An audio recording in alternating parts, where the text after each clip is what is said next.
Tapi dengan amalan kita, waktu kita hidup di dunia ni, itulah menentukan bagaimana bentuk kita nak menyeberangi as-sirat yang dibentangkan di atas permukaan neraka. Nabi kata ada orang lintah dia macam kilat. Tak ada nak tengok, tentu lepas belah sana lah. Ada yang berlari, ada yang berjalan, ada yang merangkak, ada yang berjalan dengan dada sampai di tengah jatuh pula. Semua ni adalah kerana kehidupan amalan di dunia.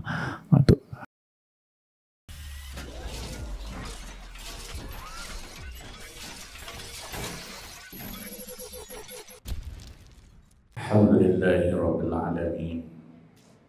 Wa bihi nasta'in 'ala umuri dunya waddin. Salatan wa salaman 'ala Rasulillah wa 'ala alihi wa ashabihi wa man tabi'ahu wa nasarahu wa wala.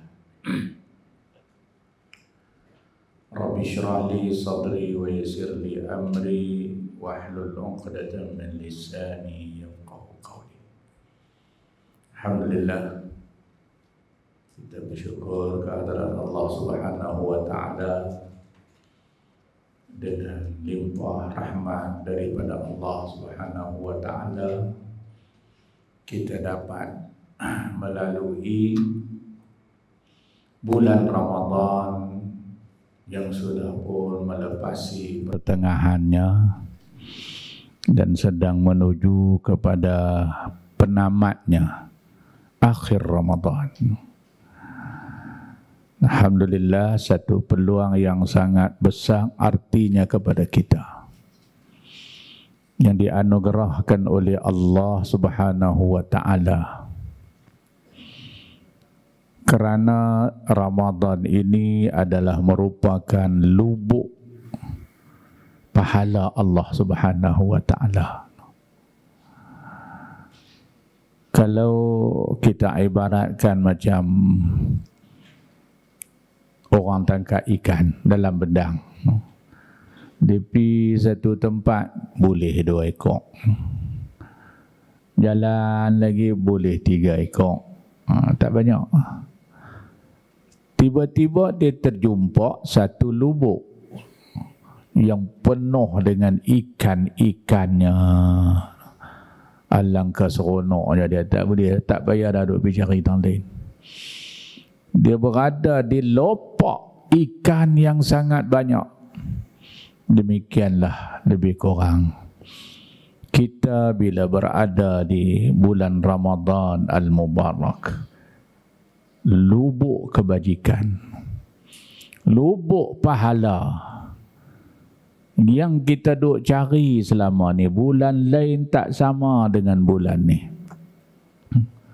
Semua orang hidup di atas muka bumi Allah, inilah kerja dia, tugas kita yang sebenarnya, untuk mencari bekalan akhirat.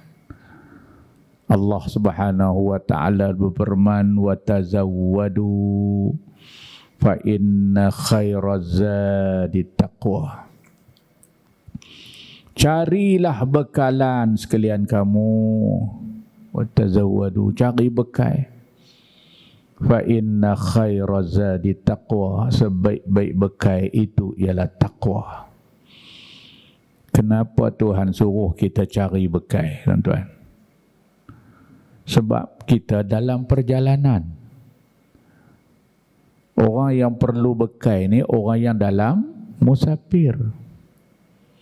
Kalau duduk di rumah, duduk dalam pondok ni je nak buat bekal apa, semua ada dalam peti air, nak jalan jauh. Saya teringat dulu masa tak ada highway tu, kalau nak pergi Kuala Lumpur ke, orang perempuan ni bangkit awal, masak nasi, buat lauk gulai apa semua, telur rebus tak lupa.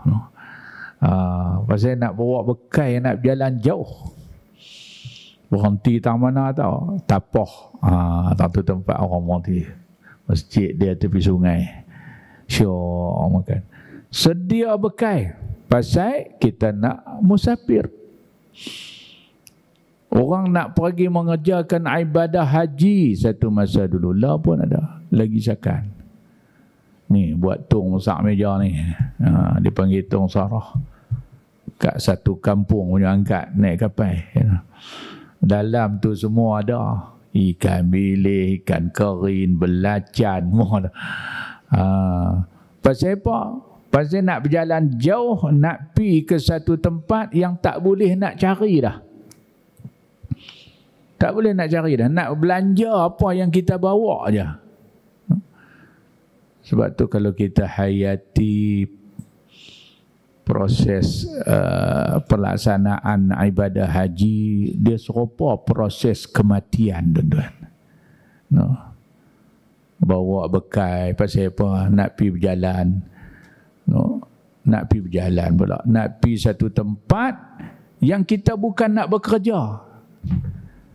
Kita nak belanja apa yang ada dalam bekalan kita. Lagu itulah kehidupan kita. Kita cari bekal di akhirat Allah wa tazawadu, cari semua nak buat apa? Nak belanja di satu tempat yang kita tak boleh cari dah. Tak boleh nak puasa, nak semayang, nak sedekah, tak payah dah. Jangan siapa-siapa silap. Sampai-sampai di akhirat tengok kebajikan tak banyak. Dia tanya malaikat, ni surau dah surau. Dia semayang. No? Bulan puasa bila? Dia tanya malaikat.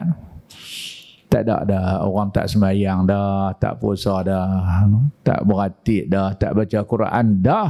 Di sana hanya tempat untuk belanja apa yang kita ada. Bukan nak cari. Banyak bekal yang kita siap kita bawa, banyaklah benda yang kita nak belanja. Ini harta kan. Sebab tu dia pergi haji dia. Lepas tu sampai di airport, immigration check kita, jenuh berdiri di situ. Dululah, kadang-kadang dia buat relax, dia pergi minum teh apa semua, lalu kita berdiri terpacak tunggu kan. Tapi lah hebat saya baru balik sebelum puasa itu, terkejut saya tengok sat dia lalu kot tu. Hak cok pasport immigration tu semua perempuan. Semua perempuan. Heran kita, tak ada dah hak jenis hak penyegan, hak duk tunggu duk cok satu pergi minum share apa semua. Semua kan. Saya pergi depan, buat bodoh lah kita kan. Dia kata, letak tangan atas cermin. Arab boleh cakap Melayu. Kan? Lepas tu dia kata renggangkan sikit. Bagus. Baik dia.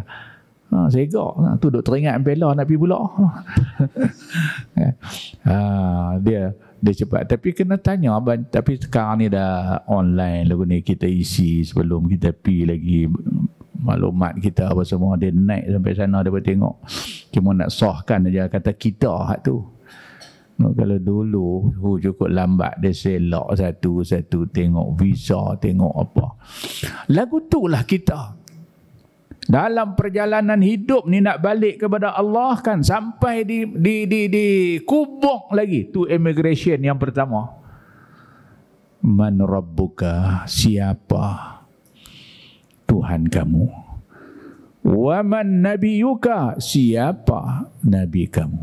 Semua kan. Wa ma qiblatuka, apa kiblat kamu semua. Walaupun soalan mungkar nangkir ni, immigration akhirat ni bocok lama dah tuan-tuan dan puan-puan, tapi ada orang tak boleh jawab. Sebab ni soal bekai tadi. Bila kita memasuki episod kehidupan yang kedua, dipanggil kehidupan akhirat. Ada setengah orang kata, kita mati habis senang, selesai masalah. Tak selesai lagi. Itu baru fasa pertama kehidupan kita. Bila berlaku kematian, kita sedang memulakan episod yang kedua, yang baru nak mula, kehidupan akhirat. Di mana kehidupan itu tak sama dengan kehidupan dunia. Kehidupan dunia, harta benda yang membahagiakan kita, kepandaian kita, No? Kita pandai berkira, pandai bercakap, senang. Orang percaya. No? Kita murung pun orang percaya. Itu kehidupan dunia. No? Tapi bila bermula episod kehidupan akhirat, waktu ni yang nak menentukan kebahagiaan, kemudahan, kesenangan kita ialah amalan apa yang kita buat. Nak jawab soalan mungkar dan nangkir bukan dengan lidah kita, tapi dengan kehidupan yang kita lalui sebelum ni. Kalau kita seorang yang mempertuhankan Allah Subhanahu wa taala, kita akan menjawab Allahu Rabbi. Orang yang beriman, orang yang kenal Allah, orang yang hidup berpandukan kepada kitab Allah, mengikut sunnah Rasulnya, selamat. Tapi kalau hidup Tuhan pun tak kenal, lepas tu Nabi pesan kat kita, awwaludin ma'rifatullah, awal-awal urusan agama ialah mengenal Allah. Hak ni dulu. Takut isu tak boleh jawab. Jangan matematik pandai, sains pandai, accountant besar, Tuhan tak kenal. Sebab nak boleh menyelamatkan kita ketika itu kan, bukan dengan lisan tapi dengan kehidupan. Nak boleh jawab Muhammadun Rasulullah, Muhammad itu Rasulullah. Kalau kita kenal dia, kita mengamalkan sunnah dia, kita mengasihi dia, gitu. Begitulah. Al-Ka'batu qiblati, Kaabah tu qiblat aku. Kalau tak semayang, nak jawab apa? Tuan-tuan, tak boleh. Bukan boleh ni. Ada satu cerita, tuan-tuan. Lama orang teringat pagi ni. Dulu-dulu ni orang lah Tok Guru cerita. Dalam satu kampung ada seorang hamba Allah. Dia ni semayang pun tak ada barangkali, mengaji pun tak, masjid surau pun apa pun dia tak ada, kosong. Tanya hang Islam. Tak ada. Kerja dia bangun tidur pukul 10-11, gulung-gulung kain pelikat dia, pegang sangkak burung, denak ada seekor. Dia kerja duk pergi tahan burung. Dia duk tahan burung. Kan, duduk seorang-seorang muka ada kerja apa. Kawan dengan denak tu, sekali panggil burung, sekali gulung ke belikat dia. Tak ada kerja. Kali panggil, kali gulung. Lah kali gulung ke belikat tu jadi gulung semua. Tak ada lah nak gulung. Burung hak duduk di atas tu, dia nampak ada denak. Dia pun turun tengok, denak ada dua, duduk atas nampak satu, sekor. Tuan-tuan lihat, jadi dia ni lagu tu kehidupan dia. Sampai satu masa kawan pun uzur sakit waktu tu kira adat kata macam orang nak habis umur lah. Orang kawan-kawan dia main ziarah. Kawan dia kata, aku duk fikir hang ni mati esok nak jawab apa kat malaikat. Mayang tak, ngaji pun tidak, puasa apa pun tak ada. Ni hang nak jawab apa? Dia godam mampu. Pergi gempak pun tu.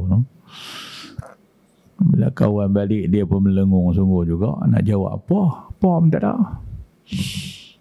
Lain kali dia cerdik. Panggil anak-anak mai. Ni ayah nak wasiat ke abah ni, perasaan terakhir dalam nak minta tolong abah satu benda.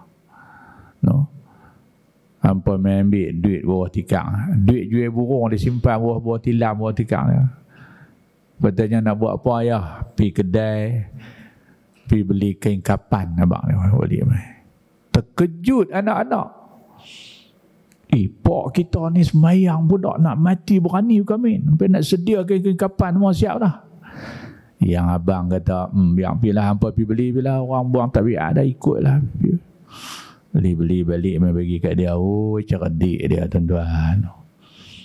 Dia ambil belah penyuruh kain kapan tu. Dia tulis tang tu semua jawapan nak jawab kat malaikat. Cerdik dia, ingat apa? Man rabbuka? Allahu rabbi. Wa man nabiyuka? Muhammadun nabi. Ditulis semua habis-habis. Siap semua. Dia lipat-lipat, dia pesan lagi. Ni nak pesan kat hangpa. So bila ayah tak ada dah esok ni, hangpa kapan dengan kain ni lah. Tapi ingat, hak penyuruh hak aku tulis tu, hangpa balut last sekali tak bagi betul belah dada atas. Dia bertanya, nak buat apa? Apa kata senang. Dia kata, kalau malaikat tanya ayah, senang. Selak hak tu, pakai jawab tu, ikut tu. Dia ingat pasien tu. Tak apa, lipat-lipat tak dekat lemari, dia duduk tidur. Orang dulu-dulu kan, tuan-tuan perasan tak? Kalau sakit ni lama baru mati. Kan? Dulu-dulu ni. Kan? Tambah sakit jenis sakit tua lagi ni. Allah. Tok imam orang masjid sampai nak cemuih dah pergi baca Yasin. Tak, mati-mati. 5 bulan, 6 bulan dulu ni. Kan? Bukan lagu la ni rabah-rabah jalan terus. Dia semua instant. Zaman instant, segera. Semua segera. Mi segera, santan segera, mati pun segera. Dulu lagu ni. Jadi oleh kerana terlalu lama, kawan ni dekat setahun baru meninggal. Orang pun lupa habis dah kat dia. Lepas tu, dia pun nak bagi mandi. Bagi mandi. Hak pasal lama, hak wasiat dia tu siapa pun tak ingat. Hak tulis tu seroboh last sekali kan, dah ada. Dia pun balut. Hak dia tulis penyuruh tu lepas hujung kaki. Tak ada. Tak ada siapa teringat. Lepas tu masuk kubur. Malaikat pun tanya, "Marabbuka?" Dia relax dia. Kalau apa jawapan tu ada. Kawan pun berselak pelan-pelan, dia pun jawab kat malaikat, "Made in China." Pasal apa hak tu yang naik atas? Kan di tepi kanela tu ada tulis made in China. Adakah jawab made in China? Man rabbuka? Made in China. Tapi cerita ni tak ada saja, hanya rekaan. Tuan-tuan nak habang kata, bukan nak jawab pasien tu. Yang nak jawab tu amalan kita. Contoh dia, Allahu Rabbi, Allah itu Tuhan aku. Pertama kita kena kenal Allah Subhanahu wa taala. Yang kedua kena beriman dengan Allah Subhanahu wa taala. Yang ketiga buat apa yang dia suruh, tinggal apa yang dia larang. Itulah yang kita nak jawab. Kita nak jawab yang boleh jawab depan Allah. Begitulah soalan-soalan yang lain. Begitu juga fasa kehidupan kita akhirat ni, sampai di akhirat Allah Subhanahu wa taala. Yang nak memberatkan timbangan amal kita, mizan timbangan tu. Bukan ketui batu, bukan ketui mah, tapi amalan kita, pahala yang kita cari waktu hidup di dunia. Demikian juga nak melepasi as-sirat yang dibentangkan di atas permukaan neraka. Tuan-tuan, itu juga adalah kehidupan kita, pahala kita. Bukan kepintaran, kebijaksanaan kita lagi dah. Hak tu untuk fasa hidup dunia. Kan? Kalau waktu tu siapa nak jemerang titik as-sirat tu, ikut kepandaian lah. Saya perasan, puak-puak hak duk main sarkas tu, lepas semua. Kan? Biasa tengok sarkas, tapi kita biasa lah. Kan? Jalan atas tali tu tadi. Esok sampai di akhirat, dia minta ke Allah Ta'ala satu je, kat malaikat. Ni malaikat, kayu ada kayu. Main kayu tu. Betul, hamba dia nak timbang, nak jalan atas tadi. Bukan dengan kepandaian. Tapi dengan amalan kita, waktu kita hidup di dunia ni, itulah menentukan bagaimana bentuk kita nak menyeberangi as-sirat yang dibentangkan di atas permukaan neraka. Nabi kata ada orang lintah dia macam kilat. Tak ada nak tengok, tentu lepas belah sana lah. Ada yang berlari, ada yang berjalan, ada yang merangkak, ada yang berjalan dengan dada sampai di tengah jatuh pula. Semua ni adalah kerana kehidupan amalan di dunia. Saya nak abang tak saat ni, bahawasanya episod kehidupan kita selepas kematian dia tak macam dunia. Dunia kata benda menyenangkan kita, kebijaksanaan kita, boleh menyelamatkan kita, kekayaan kita. Lepas benda tu dah. Selepas benda tu, episod kehidupan kita selepas mati, harta kita adalah amalan kita. Pembela kita adalah amalan kita. Satu hadis an Abdullah bin Amr anna Rasulullah sallallahu alaihi wasallam qala as-siyamu wal Qur'an yashfa'ani li'abdi yawmal qiyamah yaqulu as-siyam ay rabbi mana'tuhu at-ta'ama wa syahwati bin nahar fasyafi'ni fihi wa yaqulul Qur'an mana'tuhu an-naum bil-lail fasyafi'ni fihi. Contoh maksudnya daripada Abdullah bin Amr radhiyallahu anhu bahawasanya Rasulullah sallallahu alaihi wasallam bersabda, puasa dan Al-Quran pada hari kiamat akan memberi syafaat kepada seorang hamba. Nampak? Puasa dan Al-Quran dia akan beri syafaat. Syafaat ni makna menolong, penolong kita di hari kiamat, esok di hari akhirat. Puasa mana? Hak kita puasa dalam kubur ke? Hak kita puasa di akhirat ke? Quran mana? Adakah Quran yang kita baca waktu kita duduk dalam kubur ke? Tak. Semua ni yang kita buat waktu kita hidup di dunia. Kalau di dunia ni kata Nabi SAW, kita rajin berpuasa, kita puasa Ramadan, kita baca Quran, dua-dua ni akan jadi syafaat kepada kita di akhirat, penolong kepada kita. Syafaat ni dia ada dua. Satu dipanggil syafaatul kubra, syafaat yang besar. Iaitulah syafaat Nabi kita Muhammad sallallahu alaihi wasallam.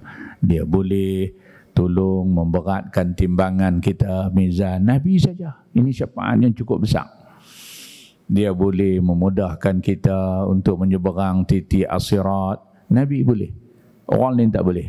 Ini dipanggil syafaatul kubra, syafaat yang besar. Ada lagi satu syafaat dipanggil syafaatul sughra, syafaat kecil. Syafaat kecil apa dia? Banyak.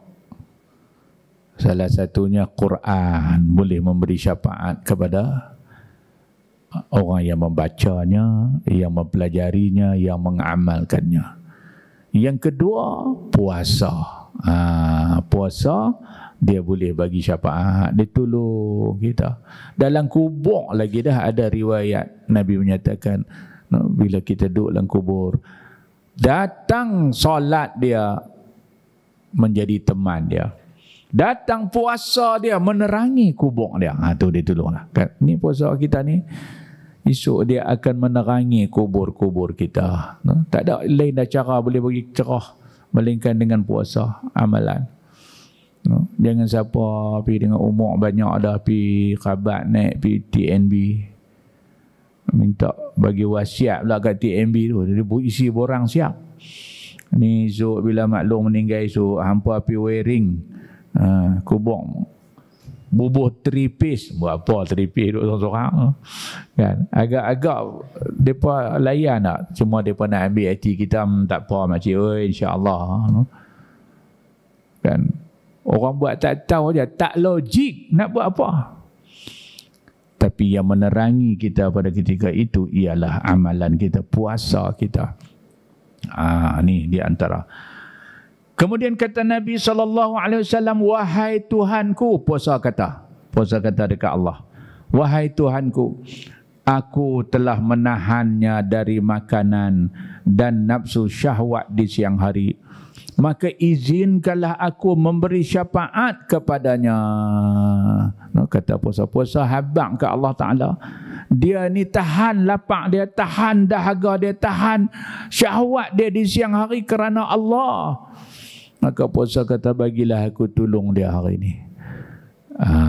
Tu puasa menjadi syafaat. Mana kita menahan keletihan, menahan kepenatan, menahan dahaga. Kerana puasa, jangan bimbang. Puasa tak lupa, esok dia habaq ke Allah dan dia minta ke Allah untuk selamatkan kita. Dan Quran berkata, aku telah menahannya dari tidur di malam hari. Pasal dia baca Quran. Maka izinkanlah aku memberi syafaat kepadanya. Maklum ni, balik sembahyang tarawih, dia tak tidur lagi, dia baca Quran. Quran habaq ke Allah. Ataupun dia balik tarawih, dia tidur dulu, dia bangkit esok pukul 3. Baca Quran sampai esok. Jadi dia kata, maka izinkanlah aku beri syafaat kepadanya. Quran bagi tahu kepada Allah Subhanahu wa taala. Dia kata, ya Allah, aku telah menahan dari tidurnya. Kerana dia tidak tidur, yakni baca Quran di malam hari. Maka izinkanlah aku beri syafaat kepadanya. Kemudian seterusnya baginda sallallahu alaihi wasallam bersabda, maka mereka berdua, yakni puasa dan Al-Quran pun akhirnya memberi syafaat kepadanya. Jadi orang lain bukan boleh tolonglah. Sebab tu antara apa yang kita nak cari di dunia ni selain daripada pahala, kita cari apa-apa yang boleh bagi syafaat pada kita. Antaranya puasa dan juga Al-Quran. Jadikanlah amalan kita. Jangan kata di bulan Ramadan saja, di luar Ramadan pun kita berpuasa sunat, kita berkawan dengan Al-Quran, kita jadi hamlatul Quran, orang yang sentiasa baca Al-Quran. Tuan-tuan, dua sifat ni syurga cukup suka. Dua amalan ni. Satu hadis Nabi SAW bersabda, al-jannatu mustaqatun li arba'in nafarin. Syurga merindui 4 jenis manusia. 4 orang ni syurga cukup rindu. Syok mengaji Pak Zuhur ni hak mengaji lah. Dia boleh lena gitu. Hak mengajak kalau lena lagu tu jahanam. Sebab tu untung belajar dia lepas Zuhur bulan Ramadan. Baiklah, tak apalah, tidurlah, saya tak marah. Syurga merindui 4 jenis manusia. Siapa? Satunya talil Quran, orang yang membaca Al-Quran. Syurga rindu. Tuan-tuan, seronok tak kalau syurga rindu kat kita? Allah, seronok. Kita anak-anak rindu pun seronok, kan? Suami rindu seronok, isteri rindu seronok. Tambah kalau bujang rindu lagi seronok. Cari penyakit. Ni syurga merindui kita. Bila syurga rindu, maknanya syurga ni tak sabar nak jumpa kita, nak bersama dengan kita. Tu makna rindu lah. Yang saya erti lah. Tuan-tuan tahu lebih dah tu kan. Yang kata rindu. Siapa dia? Yang pertama, talil Quran, orang yang membaca Quran. Jadilah orang yang amalan hidup kita ni, Quran ni, kita berkawan dengan dia. Kita baca, satu hari mesti baca, sekurang-kurang semuka. Bulan Ramadan ni lainlah, banyak lagi lah. Bulan Ramadan kalau tak baca rugi. Syahrul Ramadan allazi unzila fihi al-Quran. Pada bulan Ramadan diturunkan padanya Al-Quran. Hari ini 17 Ramadan, hari nuzul Quran. Hari diturunkan Al-Quran. Allah pilih di kesempatan yang mulia untuk turun sesuatu yang mulia. Kan? Iaitulah Ramadan, kita berpuasa. Kemudian diturunkan pada saat berpuasa, bulan berpuasa itu ialah Al-Quran. Menunjukkan sucinya. Ada ulama menyatakan Quran dengan puasa ni Quran ni serupa tuan rumah bulan Ramadan. Tuan rumah Ramadan, sebab dia turun pada bulan Ramadan, dia duduk dalam tu. Jadi siapa yang masuk bulan Ramadan tapi tidak membaca Al-Quran, macamlah orang pi rumah orang tak jumpa tuan dia. Lebih kurang gitu. Katalah kita kena panggil, orang panggil kenuri, pilah. Pi makan kenuri, tuan rumah ni selalu dia tunggu dekat pintu kebang lah. Dia buat pintu kebang lalu tu kan, bunga, dia duduk bawah tu, duduk salam. Mai seorang hamba Allah ni dia pergi masuk ke celah pokok nyok, dia tak berjumpa tuan rumah. Pi masuk, pi makan nasi merah, makan laksa, habis laksa makan pun balik, habis pun balik, dia pun belah balik. Balik pokok tu juga, tuan rumah tak jumpa pun. Tuan rumah duk tengok, kata haram aku dia tak mai jumpa. Jadi tak ada adab lah kita. Pergi kenuri kita jumpa tuan rumah, kok mana pun nak jumpa juga. Tak jumpa awal, jumpa masa nak balik kan. Jadi lagu tu lah lebih kurang. Kita berada dalam bulan Ramadan, bulan Al-Quran. Duduk bulan ni tapi Quran tak baca. Baca. Talil Quran. Nabi kata talil Quran bukan khatamil Quran.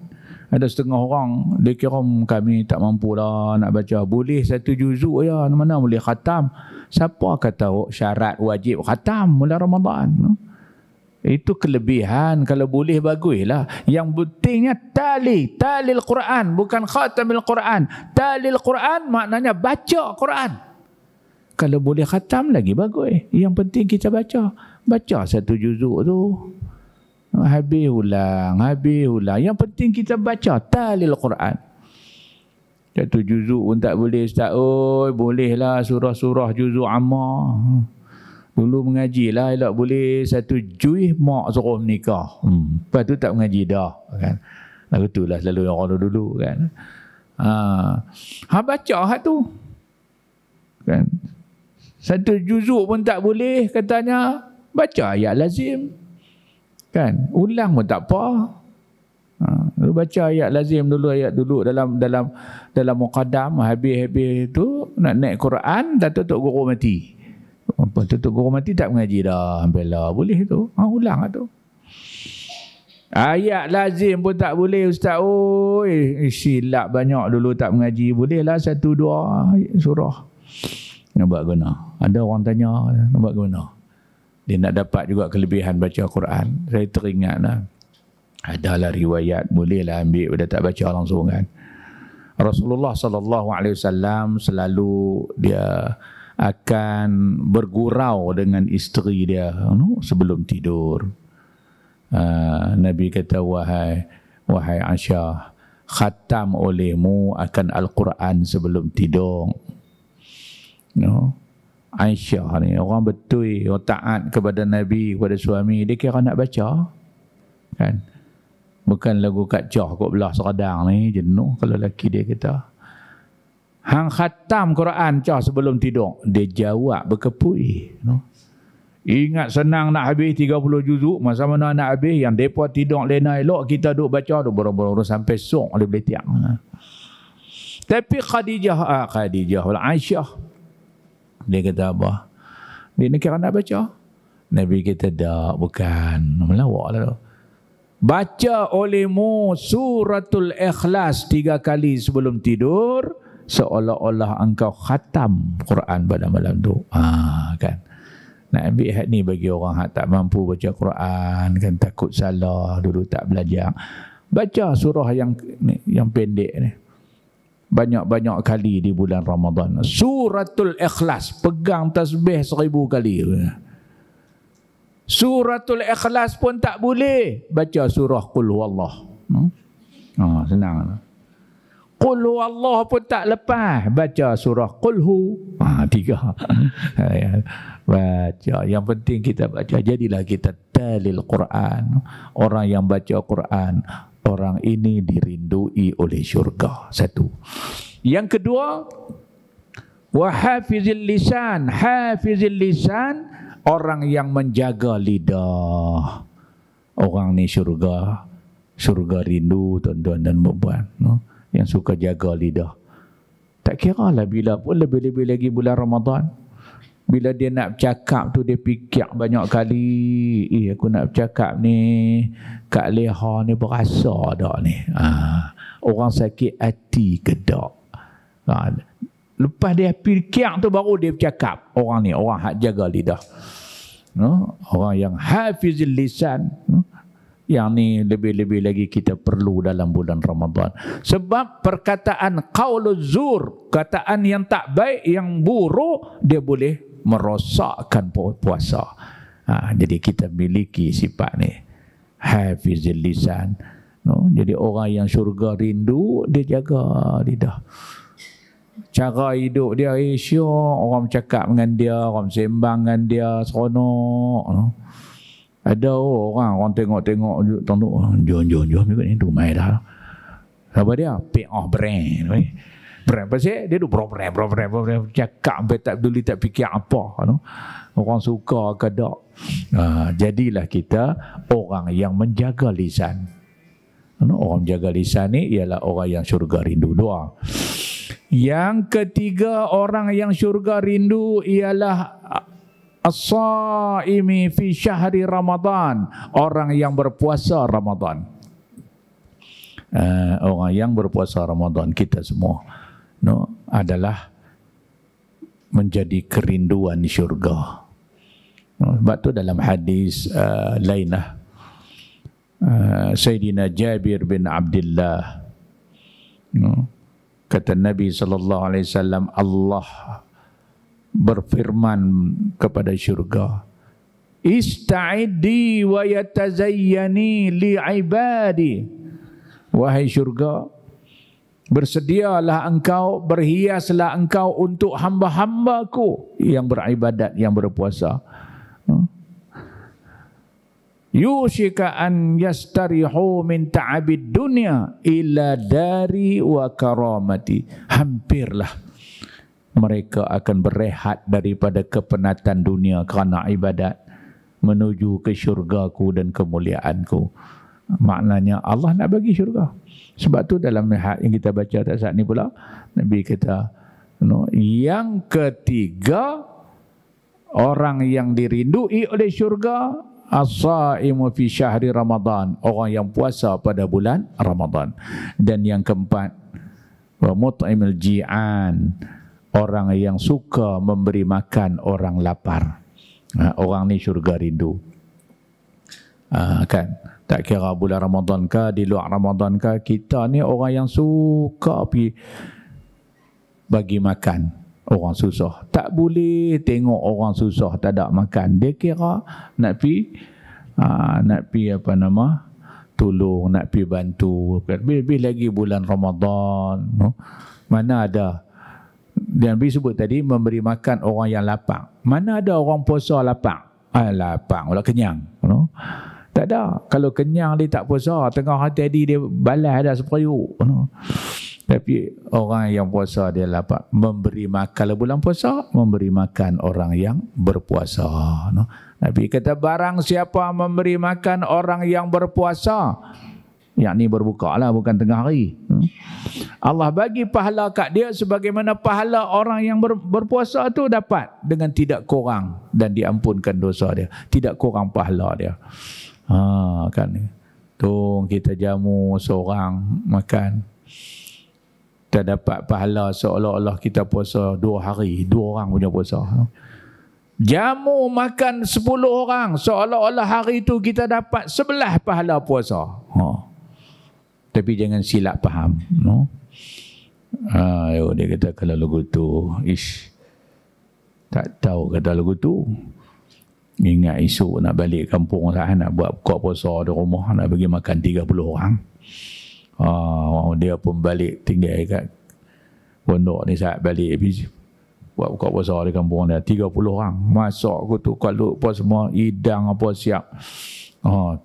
Tuan rumah ni. Lepas tu dia duduk tengok jam. Tuan-tuan, dah masa waktu maghrib boleh berbuka. Orang pun pakat berbuka. Dia tak. Orang tanya, awak hang tak buka puasa? Dia kata, aku tak puasa. Pasal apa tak puasa? Ni aku bagi makan hampa 30 orang, siapa puasa sebulan? Hak ni bengong nama dia. No? Kelebihan ni katakan, kita bagi pahala tu Allah nak bagi. Rebut tuan-tuan, masih ada lagi separuh Ramadan. No? Jadilah kita orang yang suka memberi makan orang yang lapar. Dan selepas Ramadan pun lagu tu, ada rezeki Allah bagi kat kita. Ingat orang-orang yang tak ada makan. Orang yang macam ni, syurga rindu. 4 golongan manusia. No? Yang dirindui oleh syurga. Saya ulang balik. 1, talil Quran, orang yang membaca Al-Quran. Yang kedua, hafizil lisan, orang yang menjaga lidah. Yang ketiga, saim fi syahri Ramadan, orang yang berpuasa pada bulan Ramadan. Dan yang keempat, mut'imul ji'an, orang yang memberi makan orang yang lapar. 4 ciri ni syurga rindu. No, syurga nanti kita, no, untuk kita memasukinya. Jadi inilah harapan kita, no, supaya Ramadan ini dengan puasanya dapat menolong kita, dengan amalan yang kita buat benar-benar menjadi harta kita. Quran yang diturunkan di bulan Ramadan akan menjadi syafaat, membantu kita di depan Allah. Dalam hadis yang lain, Rasulullah menyatakan Al-Quran ni hujjatul laka aw alaika. Quran dia akan, saya suka terjemah Quran ni, dia akan boleh jadi peguam bela atau pendakwa raya pada kita. Ni Quran yang kita dah baca. Kalau kita orang yang beriman dengan Quran, yang baca Quran, yang mengamalkan Quran, dia akan membela kita depan Allah, macam disebutlah hadis tadi. Tapi kalau kita orang yang jauh dengan Quran, yang sentiasa bercanggah dengan Quran, menolak hukum hakam Quran, Quran akan dakwa kita depan Allah. Dia akan jadi pendakwa, mendakwa kita, no? Dia inilah yang tolak Al-Quran. Dia inilah yang tidak suka dengan Quran, no? Dan bercanggah dengan Quran. Jadi mari kita jadikan, pastikan Quran itu dia menjadi peguam bela kita di akhirat, bukan pendakwa raya. Tuan-tuan, hari ini kita berada di hari nuzulul Quran, no? Hari turunnya Al-Quran. Maka pertingkatkanlah cinta kasih kita kepada Al-Quran dengan mempelajarinya, dengan membacanya, dengan menghayatinya, mentadaburkannya. Bulan Ramadan bertadarus sebagaimana yang dilakukan oleh Rasulullah sallallahu alaihi wasallam bersama Sayyidina Jibril alaihi salam. Nabi bertadarus, kan? Dan dia menjadi panduan pada kita, petunjuk kepada kita sepanjang zaman. Zalikal kitabul la raiba fihi hudan lil muttaqin. Quran itu tidak ada keraguan padanya, dia menjadi petunjuk kepada orang-orang yang bertakwa. No, satu mukjizat yang Allah berikan kepada Nabi sallallahu alaihi wasallam untuk kebahagiaan dunia manusia dan akhirat. No, itulah dia Al-Quran. Selagi kita berpandu kepadanya, kita tidak akan sesat selama-lamanya, baik di dunia maupun akhirat. No, tu wis kehidupan dunia dan akhirat sebenarnya ialah Al-Quran. Kalau kita rajin buka, kita ikut, dia tak sesat tu. Wis hak ada tu pun sesat. Saya biasa jalan elok, dia pergi bawa jalan kot belakang dapur orang. Jalan besar elok ada. Pasal apa? Kita pun percaya ke dia. Ikutlah, ikut sampai tepi acak orang. Kan tak tahu pasal apa jadi begitu. Dan kan depan tu dia kata, awak jalan ada awak ustaz jalan kot ni. Mana tahu wis tunjuk kot tu. Tapi Quran, tuan-tuan, dia pasti tunjuk yang benar. Al-haqqu min rabbik fala takunanna minal mumtarin. Kebenaran itu daripada Allah. Jangan kita ragu-ragu. Apa yang dituju Al-Quran adalah tepat dan benar. Yang diturunkan oleh pencipta alam ni. Allah yang buat langit bumi, Allah yang buat manusia, laki-laki, perempuan, senang, susah, kaya, miskin. Allah ni yang buat. Allah ini saja yang tahu bagaimana nak mengatur kehidupan mereka supaya bahagia di dunia dan akhirat. Orang lain tak tahu. No? Itulah dia panduan dalam Al-Quran. Macamlah kita beli kereta. Kita akan diberi satu buku panduan. No? Siapa yang buat buku panduan untuk mengendalikan kereta kita tu? Mekanik yang mencipta kereta kita. Mekanik peti air tak tahu. Jangan pergi duk tanya dia. No? Mekanik mesin basuh tak tahu. Yang tahu ialah mekanik yang mencipta kereta. Sebab kereta tu dia yang buat. Dia tahu minyak hitam berapa ribu kilometer kena tukar. No? Minyak gear kena tukar bila sampai masa dia. Ayak depan tu kan. Belah ni tempat buah minyak hitam. Jangan kita buat pandai. Tempat ayak buah minyak hitam. Minyak hitam buah ayak. Kalau kita lagi tunjuk pandai lingkup kereta kita. Lagu itulah kita dengan Al-Quran. Allah yang menurunkan sebagai panduan. Sebab tu Allah kata, وَمَنْ أَعْرَضَ عَنْ ذِكْرِ فَإِنَّ لَهُ مَعِيشَةً ضَنْكَ وَنَحْشُرُهُ يَوْمَ الْقِيَامَةِ أَعْمَى. Siapa yang berpaling daripada peringatan aku, yakni Al-Quran yang diturunkan, dia akan dapat dua kesusahan. فَإِنَّ لَهُ مَعِيشَةً ضَنْكَ. Bagi dia kehidupan dunia yang susah. Sempit jadi susah. وَنَحْشُرُهُ يَوْمَ الْقِيَامَةِ أَعْمَى. Yang kedua, dia akan dikumpulkan di akhirat Allah. Bangun daripada kubur dia dalam keadaan buta mata dia. Bila buta mata dia, dia tanya Allah, Qala Rabbi lima hasyartani a'ma wa qad kuntu basira. Qala kazalika atatka ayatuna fanasitaha wa kazalikal yawma tunsa.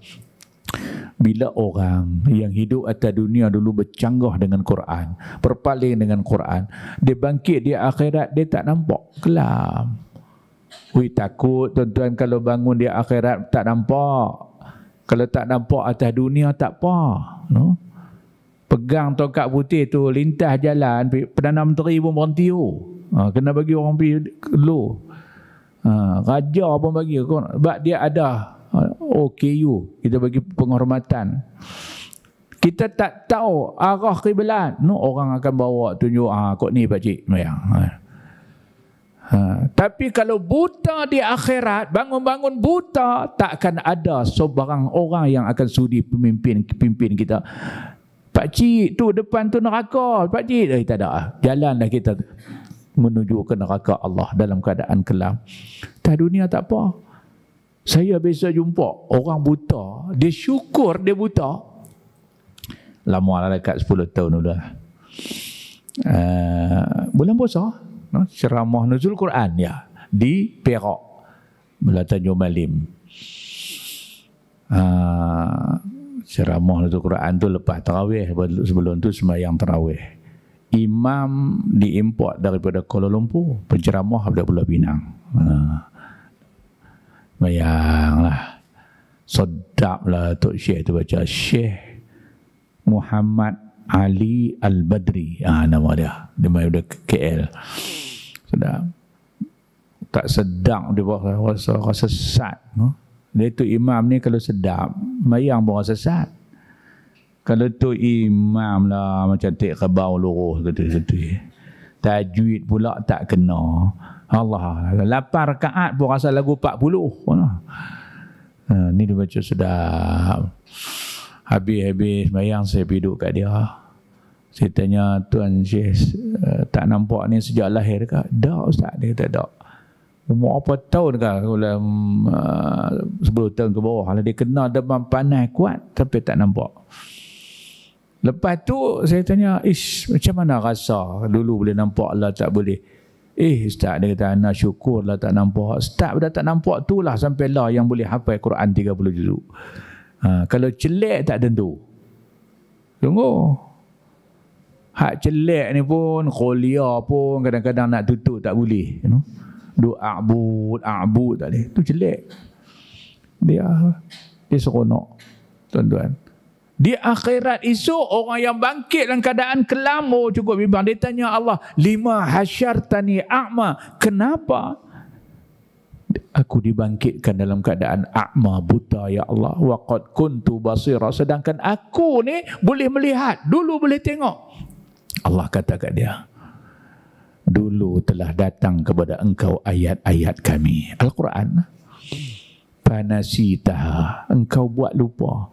Ayat haram judi buat lupa, ayat haram arak buat lupa, semua riba lupa, bela semua. Fanasitaha, kamu lupa. Wa kadzalikal yauma tunsa, demikianlah pada hari ini engkau dilupakan. Allah lupa kat dia. Jadi sebab tu Al-Quran ini penentu kebahagiaan kita baik di dunia dan akhirat.